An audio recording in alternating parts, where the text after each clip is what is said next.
Buenas tardes. El día de hoy les explicaré un poco del tema las reacciones de neutralización en la industria. Las reacciones de neutralización, este tipo de reacciones son especialmente útiles como técnicas de análisis cuantitativo en análisis volumétrico y se conocen como valoraciones ácido-base. En este caso, se pueden usar una disolución indicadora para conocer el punto en el que se ha alcanzado la neutralización completa. Las reacciones de neutralización en la industria son importantes porque permiten generar compuestos ácidos y básicos. Además, este tipo de reacciones producen sal que se puede usar para diferentes productos.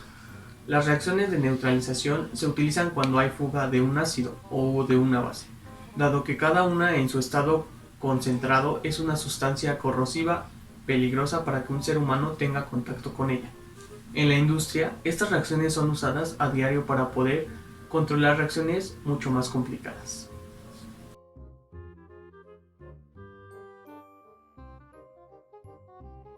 Aplicaciones de óxido-reducción en la industria.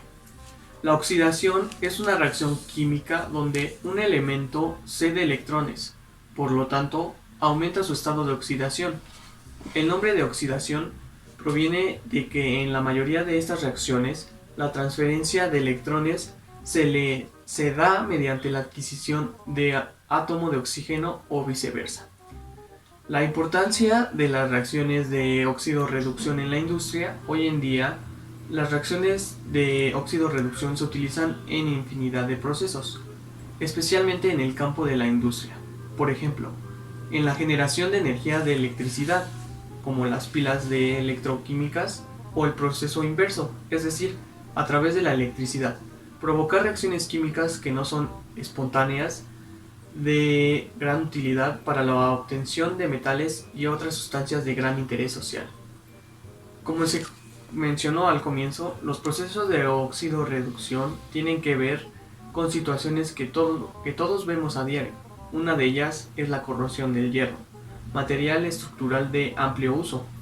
Una de las consecuencias más serias de la corrosión sucede cuando afecta nuestras vidas en el desarrollo cotidiano.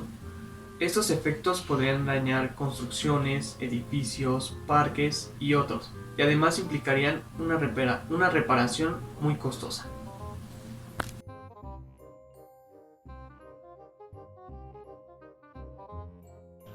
Ahora en este video vamos a hablar sobre la fuerza electromotriz o la FEM, también conocida por sus siglas. La fuerza electromotriz es cualquier tipo de causa que genere una diferencia de potencial entre dos polos, positivo y negativo, dentro de un circuito abierto o cerrado. En pocas palabras, la fuerza electromotriz es la generada por cualquier tipo de dispositivo, no sé, batería, central, o combustibles fósiles. Ahora, para que se vea y se entienda mejor, dentro de una celda electroquímica existe una reacción química y energía química que es transformada a energía eléctrica, y esta energía eléctrica lleva una fuerza electromotriz que es medida por un voltímetro. Ahora bien, ¿cuál es su importancia? Su importancia es muy amplia, ya que para que funcione algo eléctrico necesariamente tiene que haber una fuerza electromotriz, y las aplicaciones dentro de la electrónica son muchísimas. Por ejemplo, realizar o elaborar circuitos eléctricos pequeños, o ya sea en centrales eléctricas muy grandes, se tiene que tener una fuerza electromotriz y se tiene que medir esta fuerza electromotriz. Otro podría ser algo cotidiano como el sistema eléctrico de un hogar o de algún establecimiento. Y eso sería todo.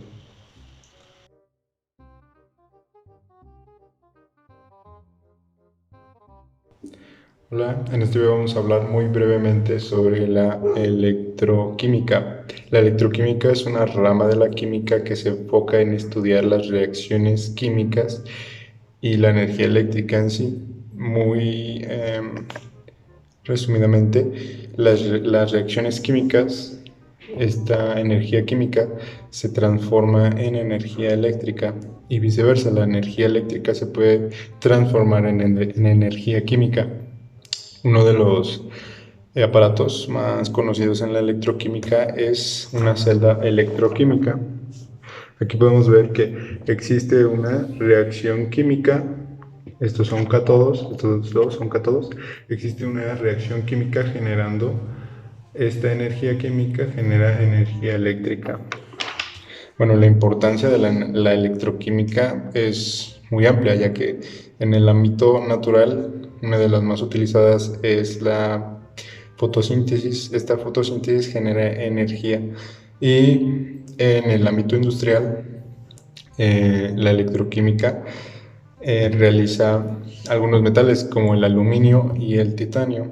Y pues básicamente eso, la importancia es que hoy en día la electroquímica se utiliza en muchos aspectos de la industria y está presente en nuestra vida cotidiana de forma natural. También podría ser algunas reacciones eléctricas, por ejemplo las neuronas dentro de nuestra cabeza genera energía eléctrica y esa energía eléctrica genera energía química, podría ser considerado como ciertas hormonas o cosas así. Y eso es todo.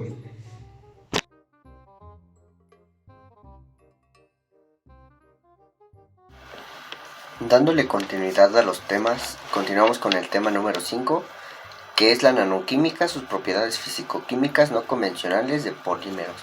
Para empezar a definir este tema, tenemos que la nanoquímica es un área de la química que surge desde la posibilidad de diseñar nuevos materiales. A nivel nanométrico, de esta manera, ha sido posible crear moléculas inteligentes que pueden autoensamblarse o autorrepararse y obtener materiales con aplicaciones específicas dirigidas a resolver problemas precisos. Dentro de esto tenemos que es una especialidad que se deriva de la nanotecnología y que se encarga del estudio de los grupos de moléculas o átomos a un nivel donde se toman en cuenta las interacciones de manera individual, en donde los resultados cuánticos pueden ser significativos. Como subtema tenemos a los catenanos, que son estructuras formadas por la interconexión de dos o más microciclos para formar una especie de cadena, con cada macrociclo tomando el papel de un eslabón. Continuamos con los rotaxanos, que son estructuras con una molécula formada en una forma de mancuerna rodeada en el centro de un macrociclo. Continuamos con los polímeros, que son los materiales moleculares y polímeros que presentan propiedades no convencionales. Esto quiere decir que son fundamentalmente propiedades eléctricas, ópticas o magnéticas. También tenemos que estas unidades moleculares pueden ser sintetizadas aisladamente y organizadas en algún tipo de fase en la que presentan propiedades no convencionales, inspirándose en la mecánica biológica, donde muchos han buscado formar sistemas moleculares en movimiento para generar trabajo que promete tener muchas aplicaciones. Los primeros catenanos y rotaxanos fueron sintetizados en la década de 1960, pero no fue sino hasta que hace unos años se empezaron a considerar estas unas estructuras como posibles fuentes de aplicaciones importantes. La idea era producir motores moleculares con este tipo de estructuras que proviene del estudio del mecanismo de la contracción muscular. En las células musculares existen arreglos en forma de fibras con un filamento de miosina rodeado de filamentos de actina. Como conclusión podemos decir que estos pueden responder a necesidades especiales en campos que van desde el catálisis industrial a la biomedicina y la cosmética. También podemos complementar que la nanoquímica va a representar un campo de vital importancia para la nanotecnología, ya que la mayoría de los procesos y simplificación de nuevos materiales inician partiendo de los átomos.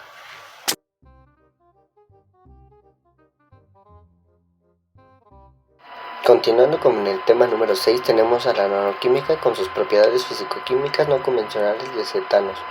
La nanoquímica es un área de la química que surge desde la posibilidad de diseñar nuevos materiales a nivel nanométrico. Estos pueden responder a necesidades especiales en campos que van desde el catálisis industrial, la biomedicina y la cosmética. El objetivo principal es que la nanoquímica en la síntesis de manipulación química de nanoobjetos que pueden ser aplicados con la construcción de nuevas nanoestructuras. El término legoquímica se encuentra muchas veces asociado a la nanoquímica, tratándose de una analogía particularmente feliz, por lo que los nanoobjetos pueden ser comparados a piezas de construcción de juegos de Lego, sino que también presentan determinadas características morfológicas. Algunas investigaciones y trabajos recientes del tema son que la promesa de una tecnología se ha manifestado en la industria de la computación, la naturaleza móvil, tanto como los catenanos, hace que se comporte con unos interruptores moleculares, lo cual implica una amplia gama de aplicaciones tecnológicas. De igual forma, pueden ocuparse como sensores moleculares. En este tipo de aplicaciones se han trabajado ampliamente en los últimos años y se ha hecho un gran avance, pero aún muy temprano para asegurar su efectividad. También tenemos que la nanoquímica dedica al estudio de la síntesis y las propiedades de materiales de tamaños submicrométricos, que han sido cobrados en los últimos años con gran influencia como agente económico capaz de iniciar una nueva revolución científico-tecnológica. Asimismo se analizan los posibles cambios económicos empresariales asociados a la implementación de nuevas tecnologías. Para concluir, la nanoquímica es de las ciencias más innovadoras e importantes debido a que pueden aplicarse en diferentes áreas y obtener buenos resultados.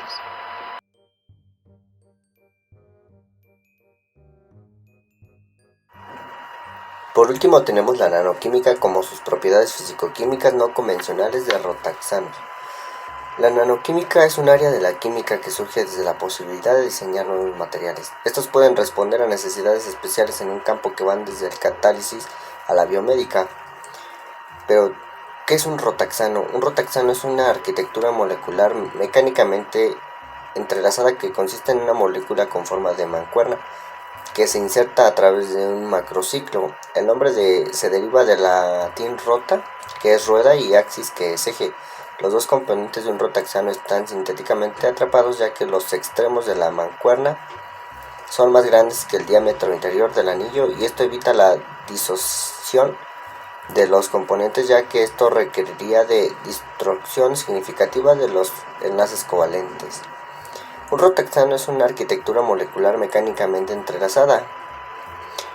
Para continuar, tenemos la historia que a principios de la síntesis de este tipo de estructuras era muy difícil, ya que se utilizaban únicamente en fuerzas intermoleculares e interacciones ácido y base. En la actualidad ya no existen este tipo de impedimentos, ya que se han diseñado métodos de síntesis que incorporan metales de transición para dirigir la reacción. Uno de los metales más empleados para esto es el cobre en estado de oxidación. Algunas de sus aplicaciones son potencialmente en máquinas moleculares que se podrían usar en la electrónica, como interruptores lógicos o transportadores. Su funcionamiento se basaría en el movimiento de macrociclos respecto a la molécula central. Para concluir, tenemos que la promesa de esta tecnología se ha manifestado en la industria de la computación, la naturaleza móvil, tanto como en los rotaxanos como en los catenanos, hace que se comporten como interruptores moleculares.